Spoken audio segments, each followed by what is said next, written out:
4.7%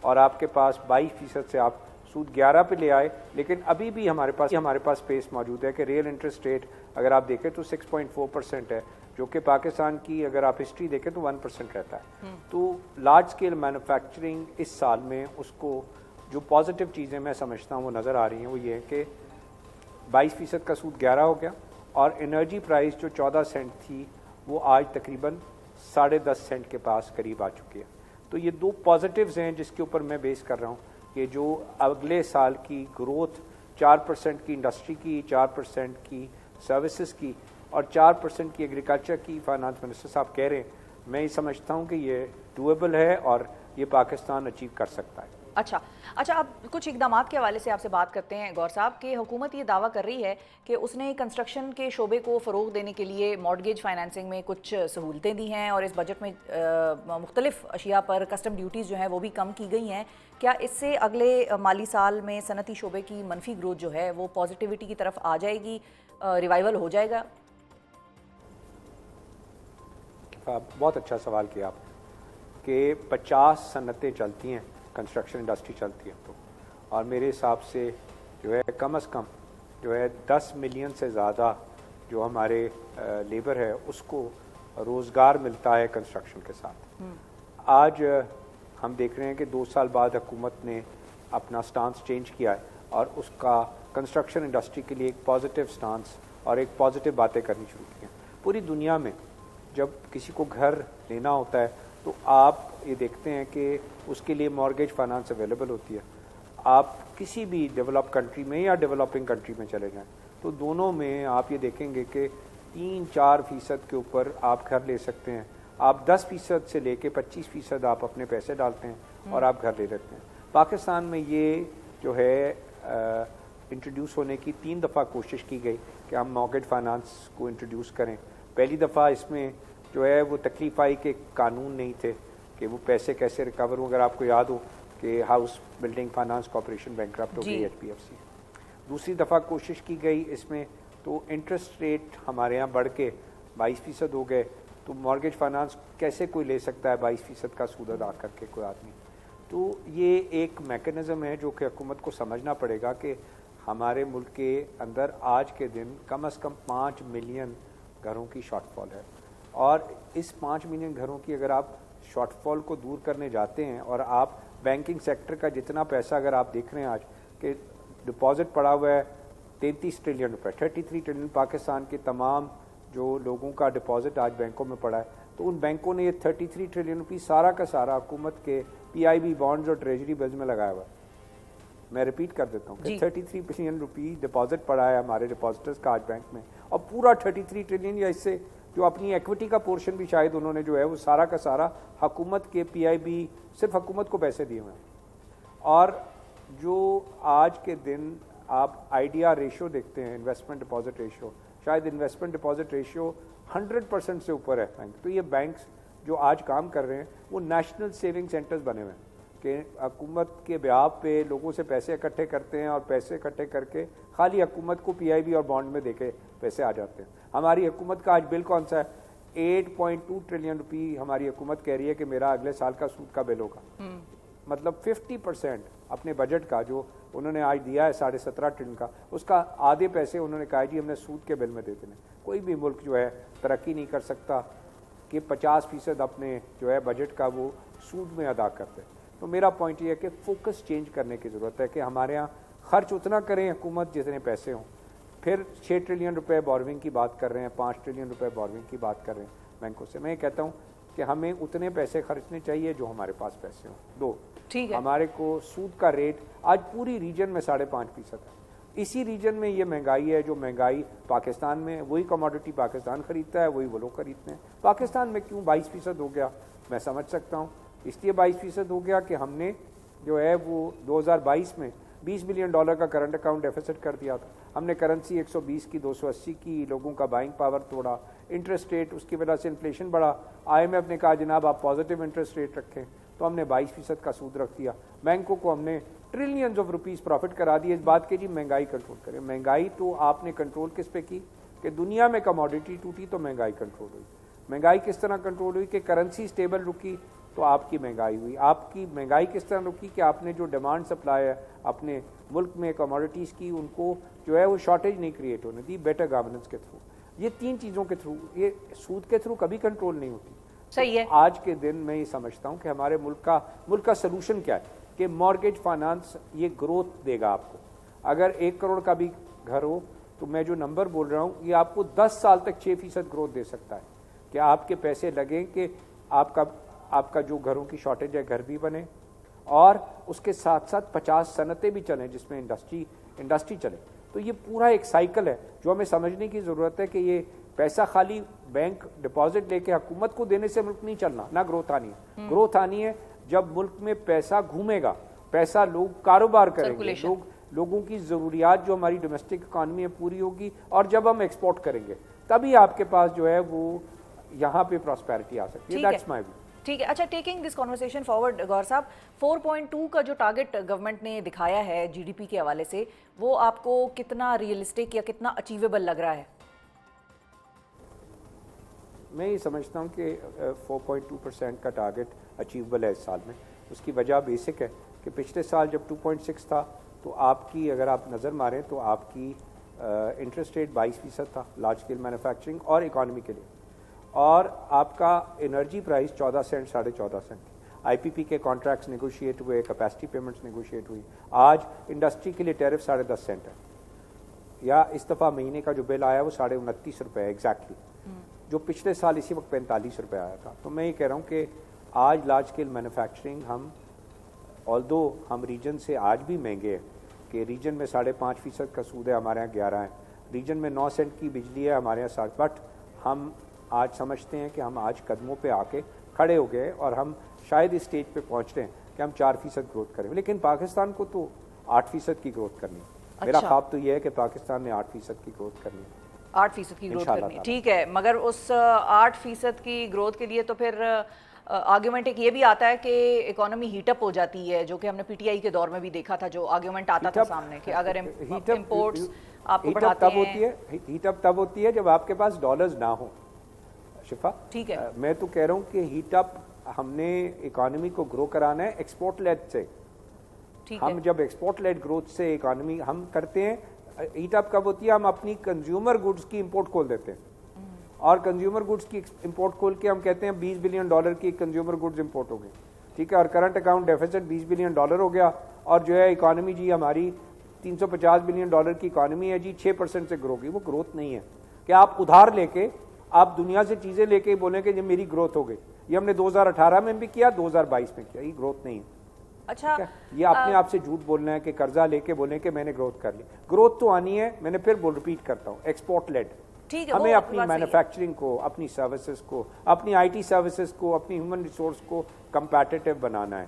یہ ہے بیسک کام. صحیح ہے, اور اس کے اوپر آپ نے اس اگلے سال 4 لیں, اور آگے شفا ہمیں 8% کی گروتھ دینی ہے انشاءاللہ. لیکن گور صاحب, جب ہم ایکسپورٹ لیڈ اکانومی کی بات کرتے ہیں تو ایکسپورٹ تو تب ہوگا نا جب ہم امپورٹ کے لیے چیز امپورٹ کریں گے, ہیوی مشینری آئے گی, مزید ایکسپورٹ جو ہیں وہ پروڈکٹس اور وہ ساری چیزیں ہوں گی, پروڈیوس ہوگی, اور پھر وہ ایکسپورٹ ہوں گی. ادروائز ہم کیا ایکسپورٹ کریں گے اور کس طرح سے کریں گے؟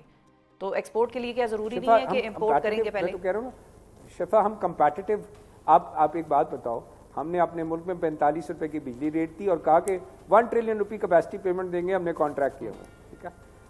ہم نے کہا کہ ہم نے کرنسی ڈیویلیو کر دیا. کیوں ڈیویلیو کیا؟ کہ ہم نے $20 بلین کا 22 میں کرنٹ اکاؤنٹ ڈیفیسٹ کر دیا, اور اس وجہ سے اب ہم کرنسی ڈیویلیو کریں گے تاکہ امپورٹ کو کرٹیل کریں, ٹھیک ہے. اب آپ 22% کا سود کر رہے ہیں, 14 سینٹ کی انرجی کا, پھر کہہ رہے ہیں کہ ایکسپورٹ کیوں نہیں گرو ہو رہی. ارے ایکسپورٹ کو تو آپ نے ریجنلی کمپیٹیٹیو کرنا ہے. آپ کے ساتھ 5.5% کا سود ہے, آپ کے ساتھ سٹیبل کرنسیز چل رہی ہیں, آپ کے ساتھ ہی جو لوگ چل رہے ہیں وہ کیا کر رہے ہیں کہ وہ اپنی ایکسپورٹ کی انڈسٹری کے لیے ہیومن ریسورس ڈیولپ کر رہے ہیں. یہ ہے ریفارمز جو ہمارے ملک میں کرنے کی ضرورت ہے. ان ریفارم پہ چلنا ہوگا. ایکسپورٹ تو کمپیٹیٹیو, پوری دنیا بائر ہے, پوری دنیا سیلر ہے, تو جو کمپیٹیٹیو ہوئے گا وہی جیتے گا. یہ نہیں ہو سکتا کہ میں غلطیاں کروں اور اس کے بعد کروں کہ یہ غلطی دنیا میری قیمت ادا کرے. کوئی دنیا میں غلطی کی قیمت نہیں ادا کرتا.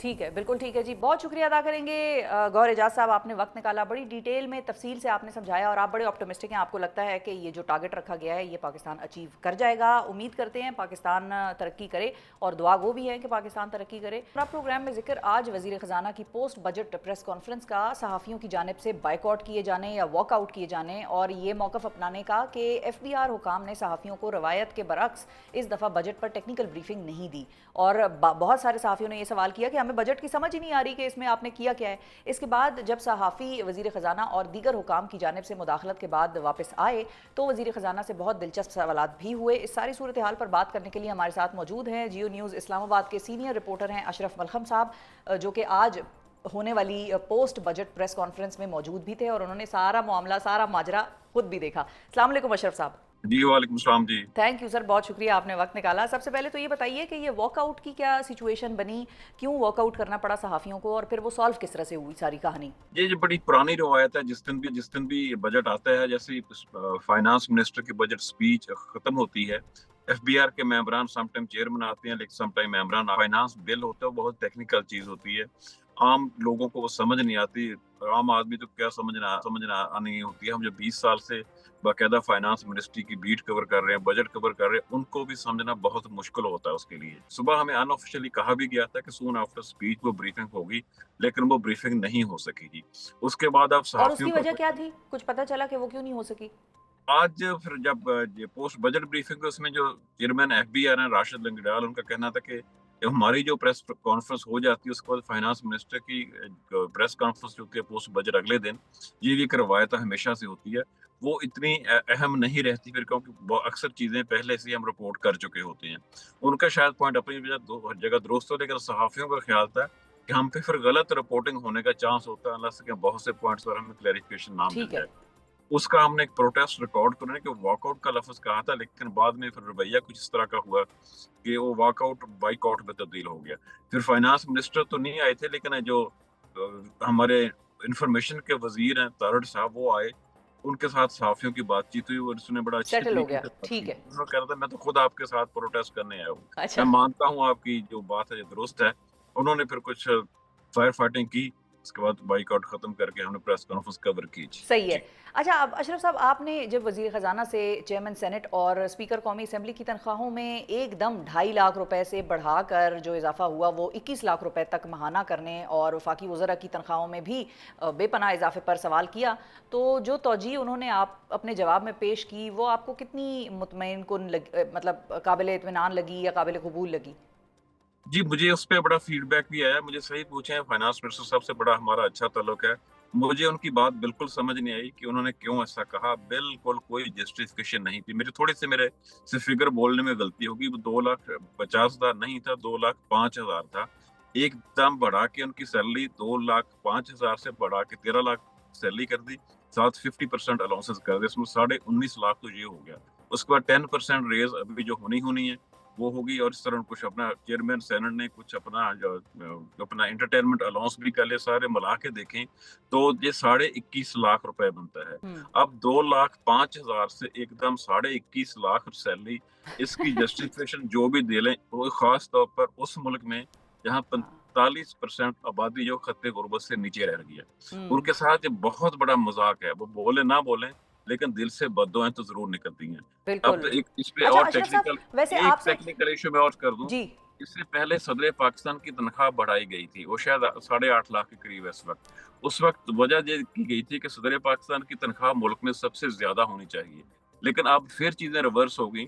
اب chairman senate, deputy chairman senate, speaker قومی اسمبلی، ڈپٹی اسپیکر قومی اسمبلی، ان کی تنخواہ تقریباً 21.5 لاکھ بنتی ہے۔ پریزیڈنٹ آف پاکستان زیادہ ہو گئی، ہاں، پریزیڈنٹ صاحب کو سپر سیڈ کر گئے ہیں وہ تنخواہ کے معاملے میں۔ سپر سیڈ، صدر پاکستان کی تنخواہ قومی اسمبلی کے اسپیکر، ڈپٹی اسپیکر اور chairman senate, deputy chairman senate سے کم ہو گئی ہے، کم ہو گئی ہے۔ اچھا، اب وہ پچھلی توجہ کی طرف اگر ہم چلے جائیں، شاید چیف جسٹس آف پاکستان کی تنخواہ ان سے کم، ان کی بھی کم ہے۔ اچھا یہ بتائیے کہ آپ کو ویسے یہ چیز سمجھ آئی کہ جب وہ یہ کہتے ہیں کہ 2016 سے تنخواہیں نہیں بڑھی تھیں اور جب ایک دم بڑھایا جائے گا تو پھر یہ جھٹکا یا یہ جو فگر ہے یہ زیادہ محسوس ہوگا، لیکن 2016 سے ہی تنخواہیں نہیں بڑھی تھیں، تو اگر 2016 سے بھی تنخواہیں بڑھتی جاتی، تھوڑی تھوڑی بڑھتی یا تھوڑی زیادہ کر کے بھی بڑھتی، تو کیا یہ فگر 21.5 لاکھ ہی بنتا تھا؟ نہیں میں اس پہ بالکل مطمئن نہیں ہوں. پچھلے اگر 2016 سے لے کر آج تک جو تقریباً 9 سال کا ٹائم بنتا ہے، 9 سال میں سرکاری ملازمین کی تنخواہ کتنی بڑی ہے. اگر اسی ریشیو سے میں کہتا ہوں ہر سال آپ لیٹ سے کہ 15% بڑھاتے تو یہ کتنی ڈبل ہو جاتی، ڈبل سے ڈبل ہو جاتی، بالکل 5 لاکھ ہو جاتی، 6 لاکھ، 7 لاکھ، 8 10 لاکھ ہو جاتی زیادہ سے زیادہ. 21 لاکھ تو مطلب سمجھ سے ہی سمجھ باہر سے ہے. باہر ہے. اتنی اچھا بڑی عیاشی اس غریب اچھا، اور ملک کے ساتھ پیسے ہی کو کیسے اشرف صاحب ایک اور چیز بھی انہوں نے کہی، انہوں نے کہا کہ بھئی ہم جو ریلیف دے رہے ہیں، عوام کے حوالے سے کسی نے سوال کیا، تنخواہ دار طبقے کے حوالے سے بھی سوال ہوا، تو اس پہ پھر انہوں نے یہ فرمایا کہ بھئی ہم جو ریلیف دے رہے ہیں وہ بھی ہم قرضے سے دے رہے ہیں، تو بھئی ہم نے چادر دیکھ کے ہی پاؤں پھیلانا ہے اور قرضوں سے ہی ریلیف بھی دیا جا رہا ہے، تو گزارا کریں. مجھے ایسے لگتا ہے جو قرض آ رہا ہے نا پاکستان پہ ہر سال قرض آ رہا ہے، ہم قرض پہ سود دینے کے لیے بھی قرض لے رہے ہیں. اس میں سے علیحدہ سے ایک بجٹ ہے نا جو ایلیٹ کلاس جس کو ہم کہتے ہیں، جب پارلیمنٹیرینز بھی شامل ہو گئے، جو اکثریت جن کی بہت بڑی اکثریت بہت ویل آف ہے، جب امیر لوگ ہیں غریب نہیں ہیں، شاید بہت کم ہوں گے، گنتی کے لوگ ہوں گے جن کو تنخواہ کی ضرورت ہوتی ہے. میں زیادہ تفصیلات سے شیئر نہیں کر سکتا، یقین کرے شرم آتی ہے. کئی دفعہ عام بندے سے بات کریں ان کا خون کھولتا ہے، گالیاں دیتی ہیں، وہ بددعائیں دیتی ہیں جولیاں اٹھا اٹھا کے کہ ہمارے ساتھ کیا ہو رہا ہے. کم سے کم تنخواہ جو کم از کم ویج ہے وہ اس کا کوئی ذکر نہیں ہے اس دفعہ کہ وہ بھی بڑھائی جائے. وہ 37,000 بندہ جو لیتا ہے مہینے کا اس کا کوئی ذکر نہیں ہے، اس کی تنخواہ میں ریز کا کوئی کہیں دور دور ذکر نہیں ہے. جس کی پہلے سے 2,05,000 تنخواہ تھی اس کو اٹھا کے اب میرے تو خیر 1300% بنتی ہے شاید، ایگزیکٹ مجھے کیلکولیشن میں نے نہیں کی، لیکن آپ خود سوچ لیں 2,05,000 سے اٹھا کے 21 لاکھ یا 21.5 لاکھ کرنا، یہ کتنا بڑا ریز ہے. دنیا میں اتنا ریز کبھی کسی کو ون گو میں نہیں ملا ہوگا. بہت شکریہ ادا کریں گے اشرف ملخم صاحب. ناظرین ہمارے ساتھ آج کی پوسٹ بجٹ پریس کانفرنس کا حال احوال ہمیں بڑا ڈیٹیل سے سمجھایا، بتایا کہ کیا ہوا وہاں پر، کس طرح سے منایا گیا اور پھر صحافی واپس ہمارے گئے. ساتھ ہی ساتھ انہوں نے یہ بھی کہا کہ جو توجہ وزیر خزانہ صاحب نے پیش کی 21 لاکھ روپے تک تنخواہ بڑھانے کی، 2016 سے نہیں بڑھی اور اب بڑھ گئی تو اس لیے زیادہ لگ رہی ہے اچانک سے، یہ ملخم صاحب کی سمجھ میں بھی نہیں آئی، یہ ہماری سمجھ میں بھی نہیں آئی اور یہ عوام کی سمجھ میں بھی نہیں آئے گی. ٹھیک ہے، مطلب جو وزراء ہیں یا یہ دو لوگوں کی تنخواہ سے شاید ملک نہ ڈوبے، عوام کے گھر جو ہیں وہ چلتے ہی رہیں گے جیسے چلائے رہے ہیں وہ لوگ بیچارے، لیکن ایک احساس ہوتا ہے اگلے کا، آپ اس کو بتاتے ہیں اپنے لوگوں کو، عوام کو آپ یہ بتاتے ہیں کہ بھئی ہمیں آپ کا احساس ہے، ہم اتنی ہی بڑھا رہے ہیں جتنی ہماری ضرورت ہے. ٹھیک ہے، ہم سیاستدانوں سے بھی زیادہ ایکسپیکٹیشن نہیں رکھتے، لیکن 21 لاکھ از مائنڈ بلوئنگ. اسی کے ساتھ ناظرین مجھے آج کے پروگرام سے دیجیے اجازت. زیادہ کہوں گی تو پھر شاید کسی کو کوئی بات بری لگ جائے گی. اپنا اور پاکستان کا بہت خیال رکھیں اور ہمیں اور پاکستان کو اپنی دعاؤں میں یاد بھی رکھیے. اللہ حافظ.